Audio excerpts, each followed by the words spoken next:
சக்ஸஸ்ஃபுல்லாக லைஃப்பை ரன் பண்ணுறவங்கள பொறாமையோட பார்க்குற இந்த உலகம், அந்த சக்ஸஸ்க்கு அவங்க எவ்வளோ உழைப்பு, தியாகம், முயற்சி செஞ்சுருப்பாங்கன்னு யோசிக்கிறதுன்னு பார்த்தா ரொம்ப குறைவுங்க.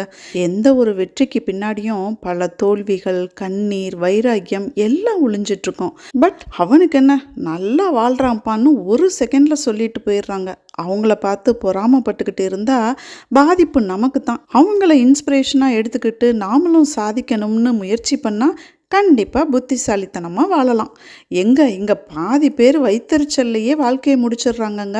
உண்மை என்னன்னா, அவங்க வைத்தறிச்சல் இந்த சாதிச்சவங்கள ஒரு துளி கூட அசைக்காது. ஏன்னா அவங்க சாதிச்சது அவங்களோட சொந்த முயற்சியினால தான். நம்ம முன்னேறணும்னு நினச்சா நம்ம முன்னேறுவோம், அவன் முன்னேறிட்டானே அப்படின்னு நினச்சா அவன் தான் முன்னேறிட்டு இருப்பான். எண்ணம் எப்படியோ அப்படித்தானே. ஃப்ரெண்ட்ஸ், இன்றைக்கி லஞ்சுக்கு காலிஃப்ளவர் குருமா, முட்டை, சாதம், தயிர் எல்லாம் ரெடி ஆயிடுச்சு. ஜாலியாக சமைச்சு ஹாப்பியாக சாப்பிடுவோம்.